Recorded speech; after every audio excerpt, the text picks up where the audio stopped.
con el auspicio del Grupo Digama. Hola, bienvenidos a Rumbo Minero en nuestro nuevo horario, los domingos 10 de la mañana, aquí siempre por la señal de Willax Televisión. Un servidor, César Campos, y Miguel Zavala, lamentando el día de hoy la ausencia de nuestro director, Jorge León Benavides, los acompañará a lo largo de la jornada. ¿Cómo estás, Miguel? ¿Qué tal, César? Un gusto acompañarte el día de hoy. Hoy, Miguel, nos vamos a ocupar de este drama que estamos padeciendo, de enorme convulsión social y convulsión política, en la que necesitamos visualizar una luz al final del túnel. Sin duda alguna, no solamente hace falta el peso de la autoridad para el sistema de toma de decisiones, para que haya orden, el orden precede absolutamente cualquier otra decisión que se tenga que tomar, pero también la apertura al diálogo siempre y cuando haya rostros visibles entre quienes dicen ejercer una protesta social.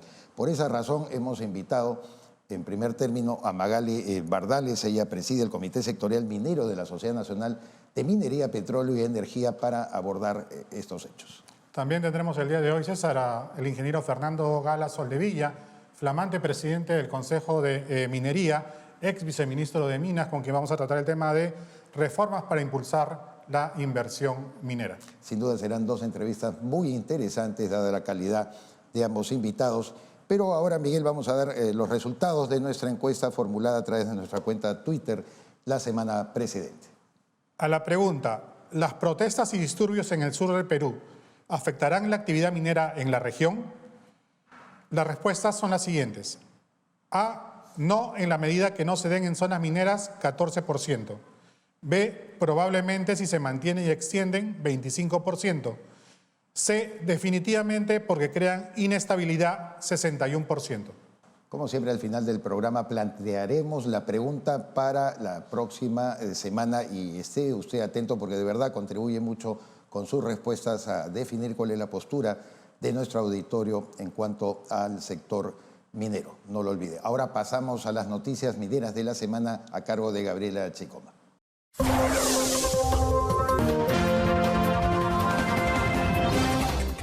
Estas son las principales noticias mineras de la semana.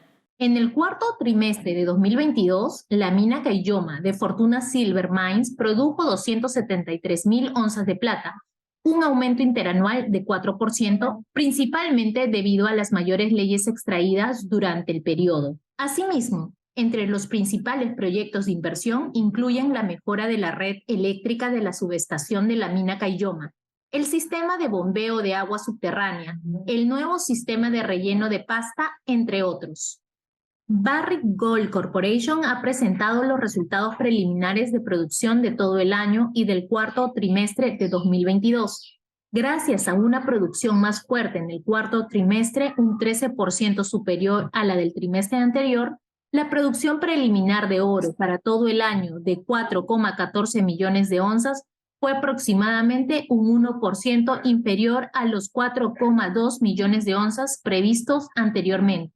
Mientras que la producción preliminar de cobre de 440 millones de libras para 2022 estuvo en línea con el rango previsto de 420 a 470 millones de libras. Muchas gracias a Gabriela Chicoma por las principales noticias mineras de la semana. Como habíamos anunciado, tenemos el gusto de presentar en este segmento a Magali Bardales, presidenta del Comité Sectorial Minero de la Sociedad Nacional de Minería, Petróleo y Energía, para dialogar acerca del tema de la concertación y precisamente qué posibilidades de conversación, de encuentro, de diálogo puede haber en la actual crisis política y social en el Perú. Magali, siempre un gusto tenerte. Muchísimas gracias. Un gusto, muchas gracias por la invitación. El cuadro de verdad es bastante complicado, transversal a muchas actividades económicas, pero como siempre se dijo, principalmente la minería termina siendo afectada. Ha habido no solamente tomas de locales, agresiones, y al parecer no tenemos el rostro visible de con quién abrir esa puerta de diálogo y de concertación que aparentemente exigirían un sector que protesta contra la situación actual. ¿Cuál es tu enfoque, Magali, sobre esto? Gracias por la pregunta. Bueno, en primer lugar, una profunda preocupación por la situación que viene viviendo el país, por esta escalada de violencia, en la cual, como comentas, particularmente el sector minero viene siendo afectado.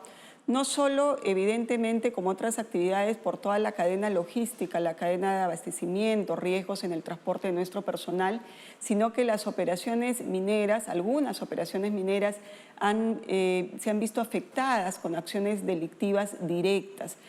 Actualmente se calcula que alrededor de 15.000 trabajadores, 15.000 familias en el sur del país se están viendo afectadas con esta situación. Se estima también que el 30% de la producción del cobre se encuentra en un grave riesgo por esta situación debido a los bloqueos que hay en este momento en el Espinar, en la medida que tenemos ahí Antapacay, Jadve y Las Bambas, ¿no?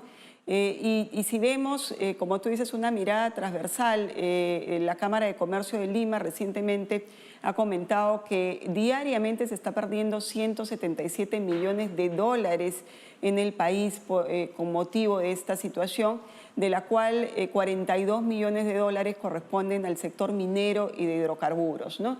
Y aquí lo que vemos en realidad, por un lado, es una agenda, lógicamente, de pedidos, de reclamos válidos que deben ser canalizados a través de un marco institucional, a través del marco legal.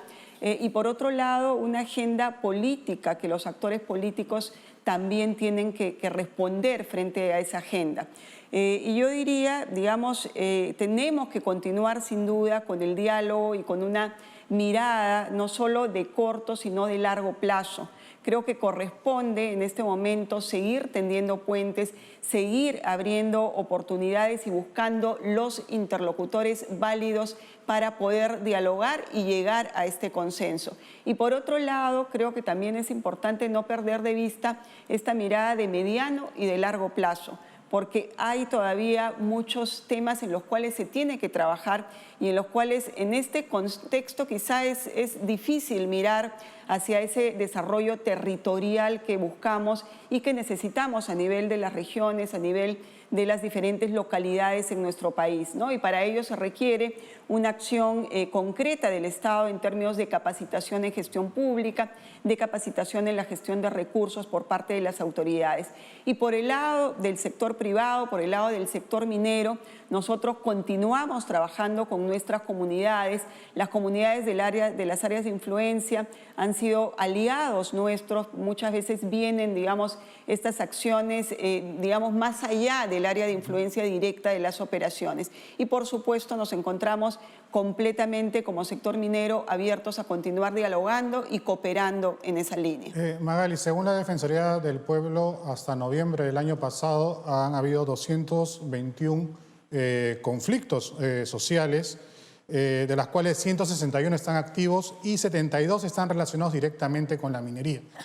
¿Qué tan complicado es resolver un conflicto social aquí en el Perú?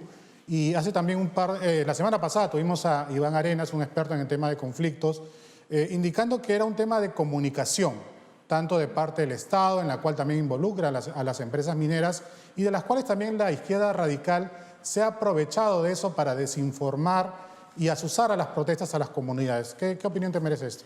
Sí, o sea, yo creo que en principio estas cifras de conflictos y conflictos, digamos, enfocados en el sector minero y en actividades minero-ambientales, hay que tomarlos con cuidado. Si bien efectivamente se habla de un número de alrededor de 200 conflictos, también vemos, digamos, y esto también es información oficial de las autoridades, que la mayor parte, en cuanto a compromisos existentes, la mayor parte de incumplimientos de compromisos están dados por el Estado. Alrededor del 90% de los compromisos incumplidos en términos de convenios corresponden al Estado.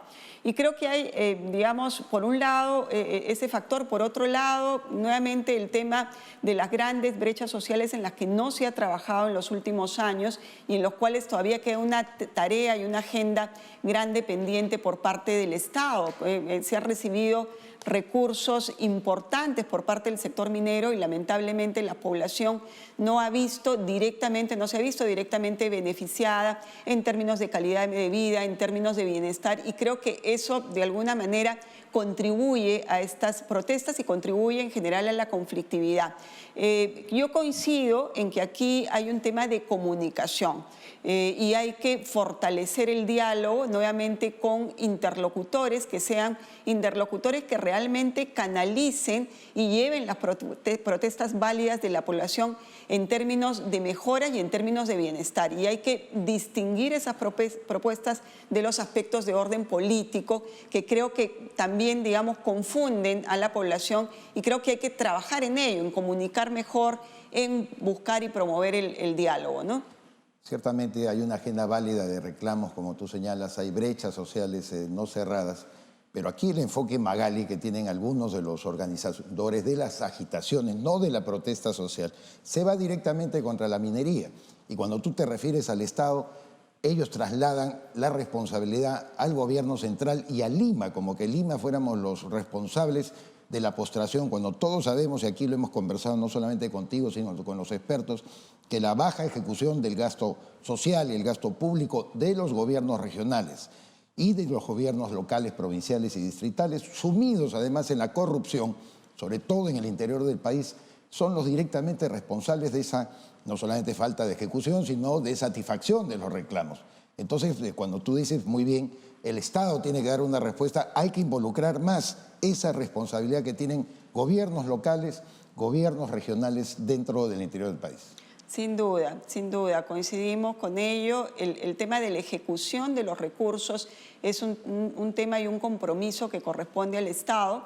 Y si vemos los niveles de ejecución que se han dado en los últimos años, realmente a nivel de regiones, a nivel de municipalidades en el país ha sido muy limitado en términos de salud, saneamiento, educación. Hemos tenido realmente niveles de ejecución de alrededor del 10, 11% y la mayor parte de recursos han sido utilizados en realidad en temas de orden administrativo. Entonces hay que hacer un trabajo nuevamente que refuerce.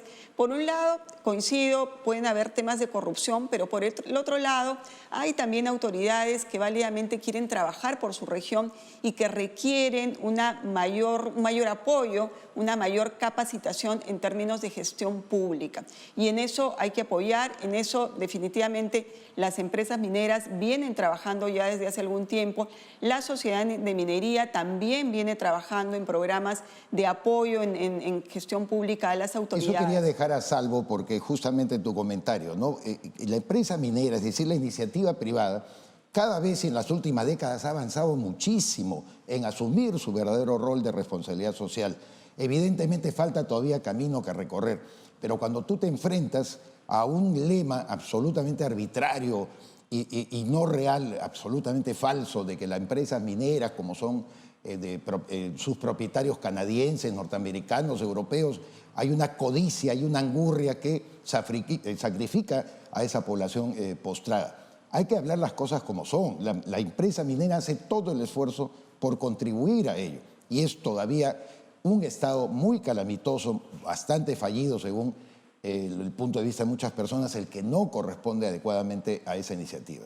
Por supuesto, y aquí nuevamente creo que hay que hacer una reflexión en términos de comunicación, porque quizá, digamos, se ha trabajado muchísimo sin duda a nivel de todo el sector empresarial minero, pero esta información no necesariamente ha llegado a toda la población. Probablemente es información que se maneja en medios a nivel de Lima, a nivel de algunas regiones, pero no llega a las zonas rurales y no se conoce todo el avance y todas las buenas prácticas que tiene la industria minera, no solo en términos ambientales, que lo viene haciendo, sino en términos de responsabilidad social, como comentas, ¿no?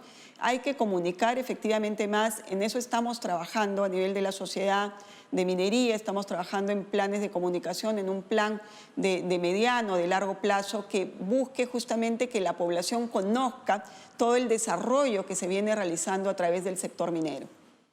Magali, bueno, ya está dicho que la minería ilegal está involucrada en toda esta ola de protestas, ¿no?, que están sucediendo durante todos estos días, con financiamiento, con dinero también del narcotráfico.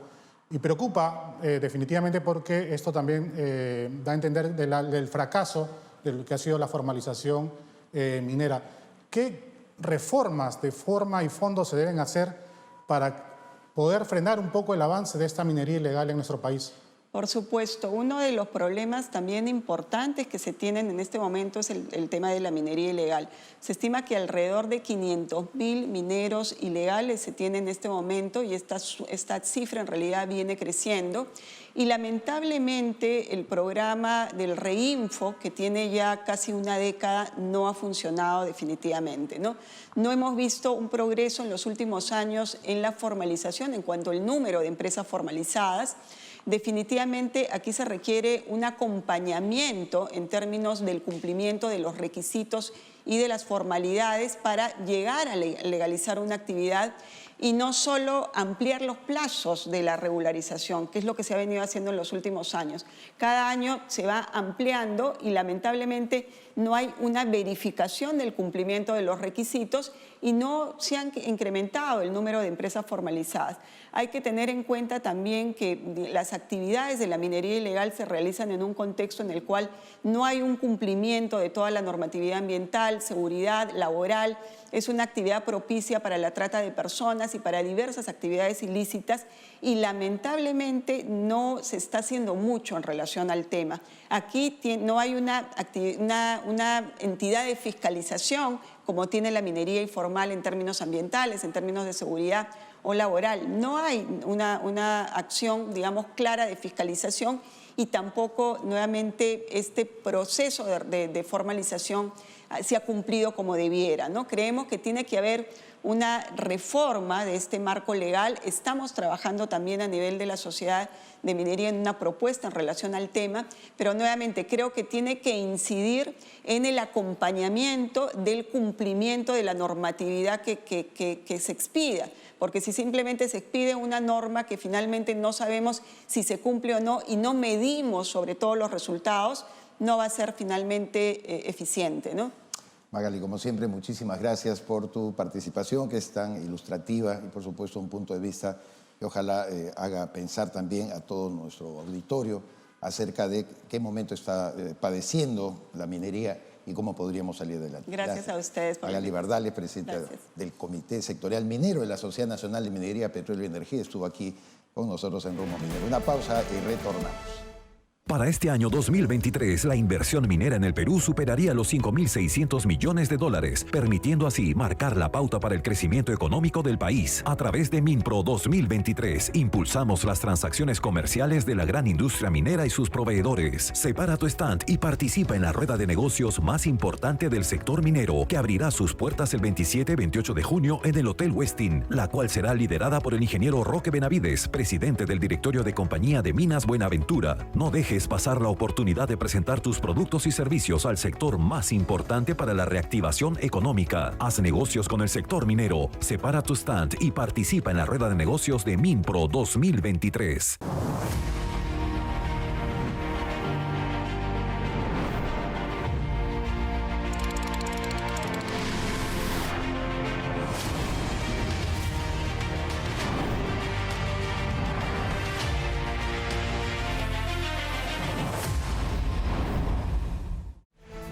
Regresamos a nuestro bloque América Mining y como siempre desde Wall Street, de Nueva York, se conecta con nosotros José González, quien además es el editor de nuestra publicación Rumbo Minero, editor internacional. José, como siempre, un gran gusto saludarte.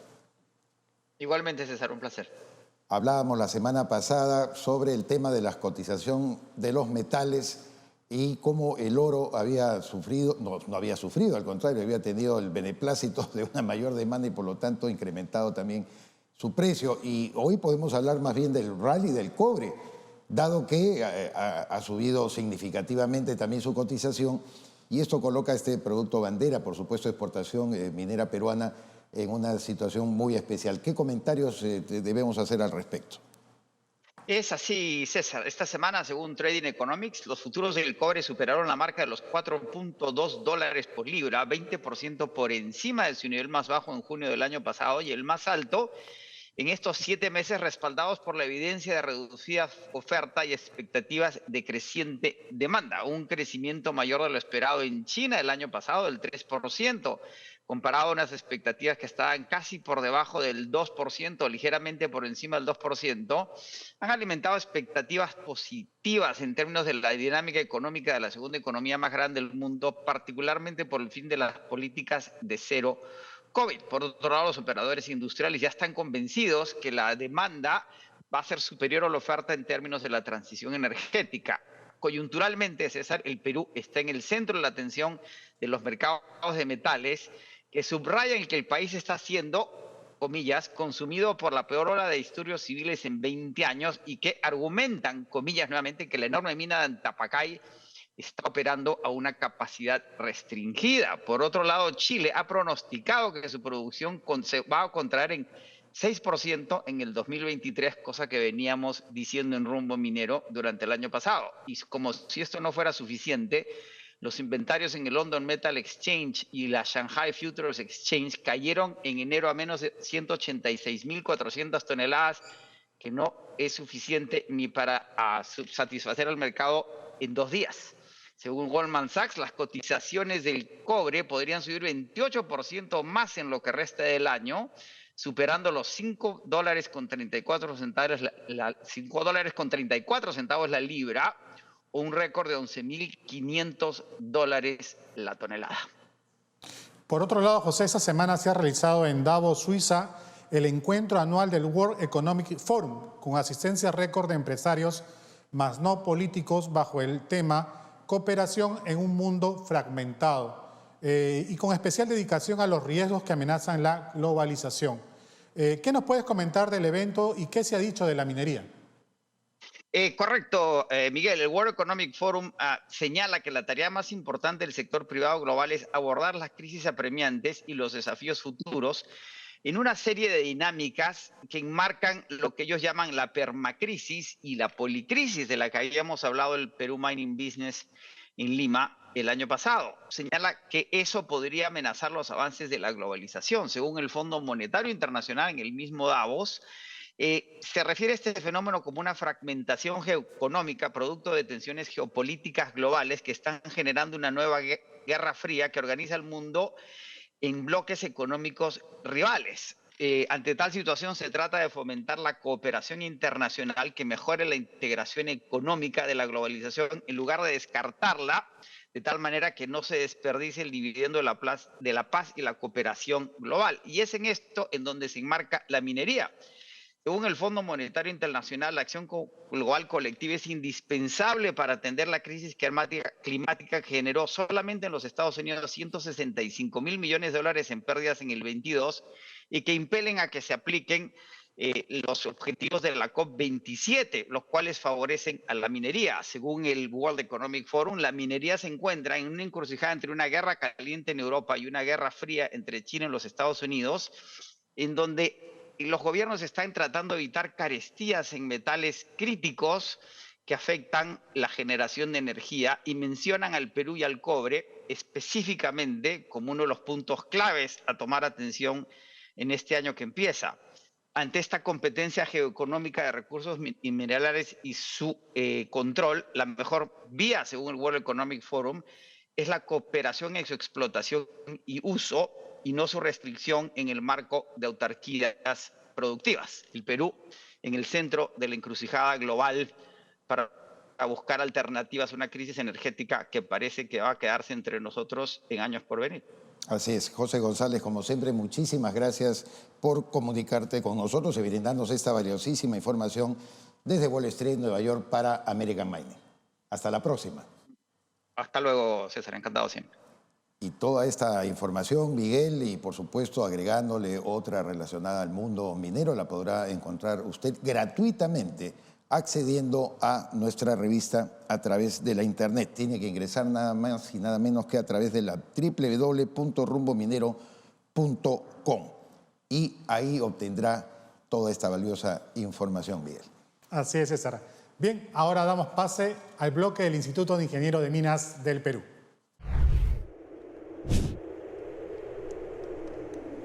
Durante sus 79 años, el Instituto de Ingenieros de Minas del Perú se ha esforzado en impulsar el conocimiento multidisciplinario y la innovación tecnológica de la industria minera, convirtiéndose así en un referente para los profesionales y empresas que buscan el desarrollo del Perú y sus regiones. Las plataformas que impulsa el instituto y sus 15 seccionales a lo largo y ancho del país nos permiten realizar con éxito actividades como los encuentros mineros, conferencias magistrales, cursos y nuestros emblemáticos Jueves Mineros, donde promovemos el intercambio de ideas buscando soluciones a los grandes desafíos que enfrenta el Perú.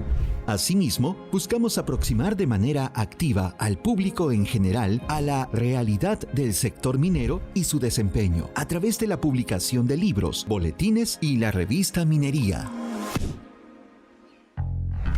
En la actualidad, el instituto también contribuye al desarrollo de la industria, organizando eventos de prestigio global como lo son ProExplo y PeruMin, espacios que congregan a los principales actores vinculados al sector y donde se analizan los retos y se resaltan las diversas experiencias. En PeruMin 35, volvimos a la presencialidad en Cerro Juli, Arequipa, y se logró alcanzar un nivel récord de 65,000 visitantes. Contamos con importantes expositores nacionales e internacionales. Entregamos el Premio Nacional de Minería y reconocimientos a las mejores propuestas de PeruMin Inspira y PeruMin Hub. Extemin, con más de 800 empresas representadas y 11 delegaciones internacionales, impulsó el intercambio y actualización tecnológica de la minería, así como el relacionamiento con las empresas. El Instituto de Ingenieros de Minas del Perú mantiene su compromiso con la promoción de la inversión minera competitiva, responsable, sostenible y solidaria, buscando un desarrollo económico equitativo y la mejora de la calidad de vida de todos los peruanos. Tal como lo habíamos anunciado en nuestra segunda entrevista, nos encontramos con el ingeniero Fernando Gala Soldevilla. Él es ex viceministro de Minas, docente universitario y flamante presidente del Consejo de Minería. Ingeniero Fernando, ¿cómo está? Bienvenido a Rumbo Minero. Gracias, Miguel. Un gusto estar con ustedes. César, muy buenos días. Qué gusto. Fernando, queríamos primero felicitarte por el nombramiento por la presidencia del Consejo de Minería y cómo asumes este reto nuevo en tu carrera profesional. ¿Cuáles son los objetivos planteados también junto con los funcionarios que están trabajando dentro del Consejo? Gracias, Miguel. Bueno, con mucho entusiasmo y responsabilidad, el Consejo de Minería es un tribunal administrativo técnico, colegiado, autónomo y cuya función principal es resolver las apelaciones que presentan las empresas mineras o los inversionistas mineros, ¿no? Básicamente, ¿qué buscamos en el Consejo? Es resolver con eficacia, en el marco de la ley, ¿no? Y también, digamos, de una forma con rapidez. Esto va a permitir, de alguna manera, que el inversionista tenga seguridad jurídica de sus inversiones y también, de alguna forma, coadyuvar al crecimiento de la inversión minera en el Perú.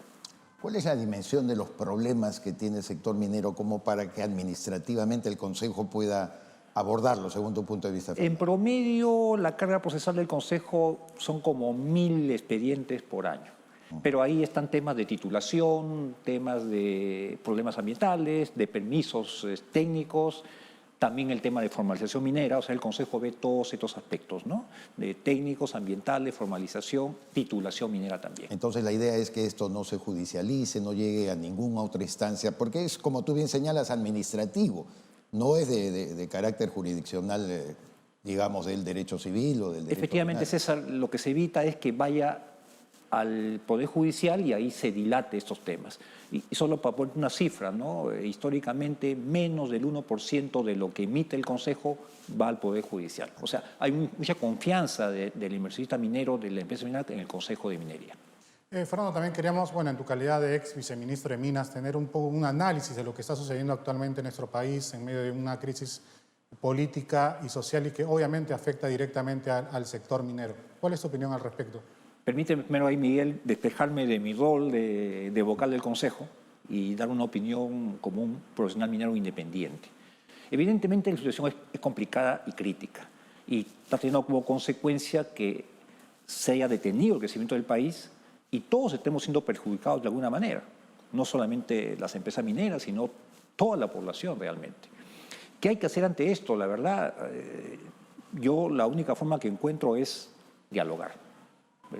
Se va a tener que dialogar con las personas representativas, que a veces es un poco complicado esto, yo lo entiendo muy bien, pero hay que conversar con personas representativas, ¿no? Y llegar a acuerdos que sean viables. No se pueden pedir cosas imposibles también, ¿no? Evidentemente, y aquí creo que el Premier anunció que uno de los objetivos del actual gobierno era impulsar el crecimiento de la economía. Yo me pregunto si realmente algún representante regional, distrital, se opone a un crecimiento de la economía. Creo que todos queremos un crecimiento de la economía. Entonces, la única solución que yo veo es un diálogo alturado con representantes reales y que se busquen acuerdos viables. Aún antes que tengamos este escenario, Fernando, tan convulsionado del panorama de confrontación social, política que existe en nuestro país, ya la Sociedad Nacional de Minería, Petróleo y Energía había advertido que para el año 2023 se produciría una caída más o menos de 2.000 millones de soles en inversión, o dólares, creo que era 2.000 millones de dólares en inversión minera. ¿Cuánto se cruzan las circunstancias como para quizás hacer más dramática la cifra y realmente a los inversionistas no les interese un ápice mirar al Perú en este año 2023? Sí, sabemos que lo que requiere ahorita es confianza, ¿no? Y cuando hay esos temas de estabilidad, después la inversión se ralentiza o se ahuyenta, ¿no? Y mira, César, estaba leyendo, los precios del cobre se están otra vez reacomodando, están nuevamente por encima de $4 la libra, el oro está a 1.900 la onza, y en momentos en que podríamos aprovechar esta coyuntura económica para tener más recursos para el país, tenemos estos problemas que nos perjudican a todos finalmente, ¿no? Creo que ahí un poco la reflexión de que no llegamos a nada con esto, sino hay que sentarse a dialogar y buscar acuerdos viables. Una consulta que le hicimos a Magali Bardales en la entrevista anterior es respecto al avance y el papel que está tomando la minería ilegal en estas protestas y estos últimos meses, ¿no? Tú como en tu calidad de ex viceministro de Minas, el tema de la formalización minera, ¿no? Que definitivamente ha fracasado en nuestro país. ¿Qué reformas se deben hacer o qué cambios se deben hacer para poder detener este avance? A ver, Miguel, primero hay que diferenciar bien la minería en proceso de formalización con la minería ilegal, ¿no? Son dos temas diferentes y hay otra minería que es la formal, ¿no? Régimen común. Pero hay que diferenciar bien la minería en proceso de formalización con la minería ilegal. La minería en proceso de formalización son aquellos mineros informales, pero que se han registrado, se han comprometido a formalizarse un breve plazo y yo entendería que ellos, los que realmente quieren formalizarse, no estarían detrás de estos temas de reclamos sociales. La que más me preocupa es, claro, aquí también se pueden hacer unos ajustes en el tema de la minería informal porque efectivamente hay un poco lento está la formalización, pero lo que más me preocupa es la minería ilegal. Hay muchos otros mineros que no se han registrado en este registro de mineros informales, no tienen interés en registrarse y ellos sí, pues claro, les conviene el caos. Mientras haya caos, pueden seguir trabajando ilegalmente. Con esta minería no queda otra, porque esta minería ilegal, que no es igual a la en proceso de formalización, sí hay que erradicarla, como dice la ley, hay que erradicarla, o sea, cerrar las operaciones. Lo que pasa que van cambiando mucho de sitio y es complicado agarrarlos, ¿no? Iremos un poco al sector, Fernando, porque de alguna manera siempre, por más diferencias pequeñas que podíamos tener incluso durante tu gestión y hacer observaciones, lo que en Rumbo Minero siempre hemos respetado es la meritocracia dentro del sector de energía y minas. Y tú eras una expresión de esa meritocracia, igual que muchos ministros que acompañaron la gestión, por eso decimos con diversas intensidades, pero todas respetables y todas por lo menos puestas sobre la mesa para poder opinar. Pero Durante el gobierno del delincuente Pedro Castillo ocurrieron cosas terribles. Hubo por lo menos 2 personajes, Eduardo González Toro, Carlos Palacios, que destruyeron esa meritocracia dentro del Ministerio de Energía. Es más, soy de los que piensan que estos 2 ciudadanos no deberían tener ni siquiera su retrato colgado como titulares del Ministerio de Energía y Minas. Y entendemos que ha sido muy difícil tratar de reconstruir esa línea de carrera especializada de personas que además han dedicado tantos años al servicio de la minería, incluso al servicio, vamos a decirlo con toda claridad, de las causas sociales, porque el Ministerio de Energía y Minas no se ha cerrado a las causas sociales y las protestas. ¿Qué es lo que debe hacer este gobierno transitorio para recuperarlo? Porque en realidad tengo entendido que no se termina todavía de reconstruir esta destrucción que hicieron Palacios y González Toro. Correcto, César. Mira, no hay una buena gestión del Estado si no hay profesionales de calidad. O sea, la meritocracia es importante, fue también un pilar que anunció el Premier en su discurso de investidura, dar prioridad a la meritocracia en el sector público. Si me preguntas tú específicamente del Ministerio de Energía y Minas, yo veo con satisfacción que sí se está dando ese cambio. Por poner un ejemplo, yo conozco al actual viceministro de Minas, profesional que tiene 30 años en el sector minero, fue mi asesor cuando yo era viceministro, tiene buenas cualidades, entonces veo un cambio positivo en el sector de energía y minas. Por otro lado, también conozco a los profesionales de planta que están muy involucrados en el sector. Pero, las direcciones generales se refieren. Los de abajo, claro, correcto. Las cabezas es importante. Claro. Y eso ya veo que está viendo los cambios en las cabezas. O sea, tenemos un viceministro y los de planta son buenos, la cosa debe caminar. Pero acá olvidamos una cosa más. El sector minero es transversal. No solamente las decisiones de minería se toman en energía y minas. También se toman en Minan, en cultura, en economía. Entonces también necesitamos que esos otros sectores también se cumpla el tema de la meritocracia. Si no, no basta que energía y minas esté bien, como veo los cambios, sino también los otros sectores también. Perfecto. Fernando, si bien es muy importante los beneficios tributarios para impulsar las exploraciones mineras, ¿qué otras acciones se deben tomar en cuenta para fomentar la inversión minera, teniendo en cuenta que no hay proyectos mineros de gran envergadura para los siguientes años? Sí, claro, evidentemente uno ya tenemos el beneficio de la devolución del IGB en exploraciones y eso uno podría decir que es suficiente para atraer inversiones, por supuesto que no, ¿no? Una primera condición, la que hemos estado hablando hoy día, ¿no? Si no hay estabilidad política, no hay confianza, no se debe invertir por más que las condiciones estén dadas. Entonces, el primer punto de partida tenemos que tratar de solucionar este problema que estamos actualmente. En segundo lugar, muchos geólogos se quejan de que los permisos de exploración son un poquito complicados todavía. A veces se confunde que la exploración tiene igual impacto que la explotación minera, desde el punto de vista ambiental. Y sabemos que la exploración tiene muy poco daño ambiental comparado con una explotación minera. Entonces, los permisos podrían ser más ágiles en la exploración, ¿no?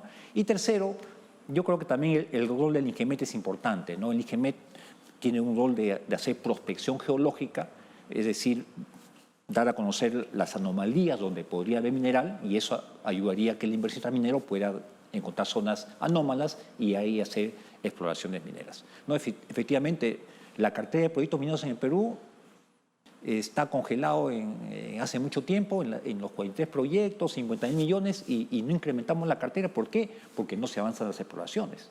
Hay otros países que Chile tiene el doble de cartera de proyectos mineros, Australia 3 veces más que el Perú.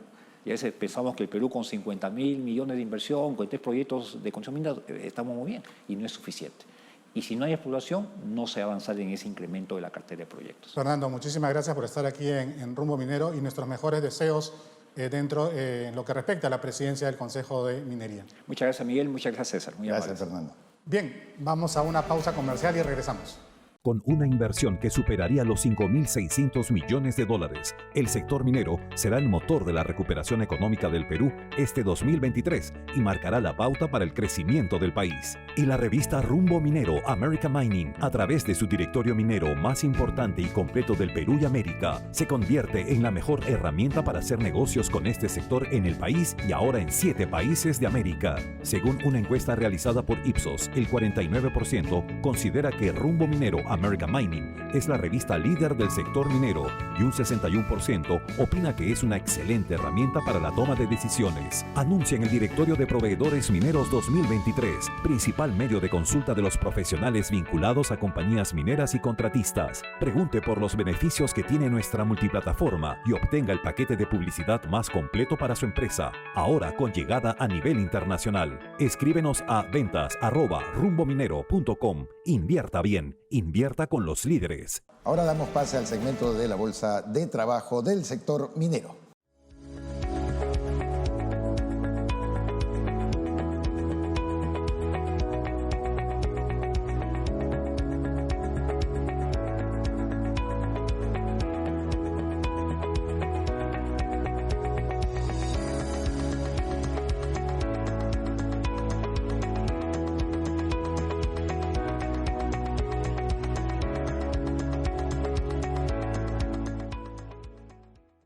Para este año 2023, la inversión minera en el Perú superaría los 5.600 millones de dólares, permitiendo así marcar la pauta para el crecimiento económico del país. A través de Minpro 2023, impulsamos las transacciones comerciales de la gran industria minera y sus proveedores. Separa tu stand y participa en la rueda de negocios más importante del sector minero, que abrirá sus puertas el 27 y 28 de junio en el Hotel Westin, la cual será liderada por el ingeniero Roque Benavides, presidente del directorio de Compañía de Minas Buenaventura. No dejes pasar la oportunidad de presentar tus productos y servicios al sector más importante para la reactivación económica. Haz negocios con el sector minero, separa tu stand y participa en la rueda de negocios de Minpro 2023.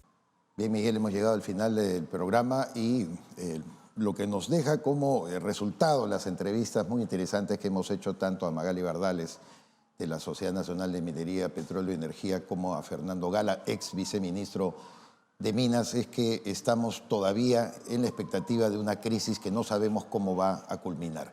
Es muy lamentable todo este panorama desolador que estamos viviendo, crisis política, crisis económica, irrupción terrorista detrás de, a lo mejor, protestas legítimas sociales que uno no puede desconocer, pero que tratan de avasallar el Estado de Derecho. Y la minería, como siempre, en el centro de la atención de esos grupos subversivos que quieren destruir al país y no quieren hacerlo prosperar. Eso está claramente demostrado y creo que nuestra obligación, Miguel, desde este espacio de comunicación es siempre trazar la frontera definitiva entre quienes quieren el retroceso y la destrucción del Perú y quienes queremos más bien construir una patria diferente. Así es, César. Bueno, yo rescato, tanto lo dicho por Magali Bardales como el ingeniero Fernando Gala, que el punto base aquí es la comunicación y el diálogo. Y espero que sea suficiente para poder salir de esta crisis política y social que estamos viviendo actualmente. Siempre y cuando salgan rostros que quieran dialogar, porque ¿con quién dialoga el Estado? Por Dios. ¿Y cuál es el rol que deben cumplir también las autoridades regionales y municipales de las zonas donde está más convulsionado el país? Ellos también tienen una responsabilidad. No le pueden soplar solamente la pluma al gobierno de Dina Boluarte. Creo que todos debemos contribuir y colaborar. Así es, César. Muy bien. Vamos a formular entonces, como habíamos previsto, la pregunta que usted podrá también responder a través de nuestras cuentas sociales acerca de cómo anda el sector minero. En la medida que la economía global, esa es la pregunta que estamos formulando, y peruana, se desacelerarían en el 2023 y tomando en cuenta que la explotación minera está detenida, el Poder Ejecutivo debería A, dar beneficios tributarios, B, aceleración de los procesos y C, simplificación de licencias. Reiteramos, usted puede responder entonces la pregunta que estamos formulando a través de nuestra cuenta social Twitter, que encontrará como Rumbo Minero. No se vaya, vamos a hacer una breve pausa y volvemos con Miguel Zavala en la conducción de Perú Construye. Con una inversión que superaría los 5.600 millones de dólares, el sector minero será el motor de la recuperación económica del Perú este 2023 y marcará la pauta para el crecimiento del país. Y la revista Rumbo Minero American Mining, a través de su directorio minero más importante y completo del Perú y América, se convierte en la mejor herramienta para hacer negocios con este sector en el país y ahora en 7 países de América. Según una encuesta realizada por Ipsos, el 49% considera que Rumbo Minero American Mining es la revista líder del sector minero y un 61% opina que es una excelente herramienta para la toma de decisiones. Anuncia en el Directorio de Proveedores Mineros 2023, principal medio de consulta de los profesionales vinculados a compañías mineras y contratistas. Pregunte por los beneficios que tiene nuestra multiplataforma y obtenga el paquete de publicidad más completo para su empresa, ahora con llegada a nivel internacional. Escríbenos a ventas@rumbominero.com. Invierta bien, invierta con los líderes.